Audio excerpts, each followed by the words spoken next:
Good evening and welcome to the channel's studios here in London with your international news around the world in 5. Donald Trump says it is a big day at the White House ahead of a meeting with Volodymyr Zelensky and key European leaders. Meanwhile, Volodymyr Zelensky has accused Vladimir Putin of wanting to humiliate diplomatic efforts after 10 people were killed, including 2 children, in Russian strikes on Kharkiv. But Mr. Trump doesn't seem to think Vladimir Putin is responsible, writing earlier, President Zelensky of Ukraine can end the war with Russia almost immediately if he wants to, or he can continue to fight. In reality, the only person who can end the war is Vladimir Putin, who invaded Ukraine in 2022 and who met Donald Trump in Washington on Friday. European leaders, including Sir Keir Starmer, German Chancellor Friedrich Merz and the French President Emmanuel Macron are among those attending talks in Washington in an attempt to change President Trump's mind. This war in Ukraine has been going on a really long time now. 3+ years. Hugely impacted the Ukrainians who've suffered hugely, but it's also impacted Europe. It's impacted every single family and community in the United Kingdom. And so everybody wants it to end, not least the Ukrainians. But we've got to get this right.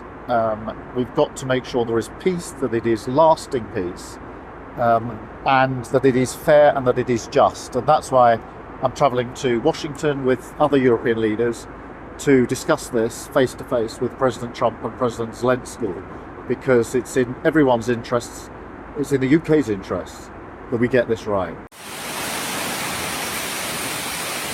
Hurricane Erin has strengthened to a Category 4 hurricane as it threatens to bring life-threatening surf and rip currents to the east coast of the United States. The rains caused by the storm are already beginning to hit the southeastern Bahamas and the Turk and Caicos Islands, where a tropical storm warning is in effect. While Erin is not expected to make landfall on the islands, it is expected to bring rainfall of up to 6 inches to islands including the eastern Bahamas. Erin, the first hurricane of the 2025 Atlantic season, explosively deepened and intensified on Saturday into a Category 5 storm before briefly losing force and is now regaining strength. Spain has sent 500 more troops to fight raging wildfires, bringing the total deployed to 1,900 as the death toll from the blazes has risen to 4. In neighbouring Portugal, where fires are also blazing, another firefighter was killed on Sunday. Fires have also broken out in Greece, France, Turkey and the Balkans as a heatwave has scorched swathes of southern Europe. According to official preliminary results, Bolivia is set to elect a non-left-wing president after nearly 2 decades of near-continuous rule by the incumbent Socialist Party. Senator Rodrigo Paz Piera and former President Jorge Quiroga came in first and second place respectively in Sunday's presidential elections.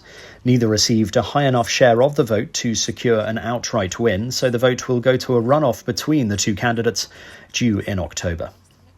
The Swiss watchmaker Swatch has apologised and pulled an ad featuring a model pulling the corner of his eyes after the image prompted uproar among Chinese social media users. Critics said the pose resembled the racist slanted eye historically used to mock Asians. Calls for a boycott of Swatch products grew on Chinese social media as the ad went viral. Swatch said it had taken note of the recent concerns regarding the portrayal of a model.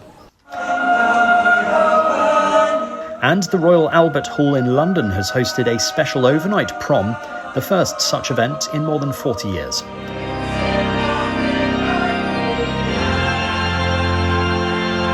Proms from Dark Till Dawn was guest curated by organist and TikTok star Anna Lapwood. It really has been one of those things where the energy in the room has just been so incredible. Who performed choral classics with her choir from Pembroke College.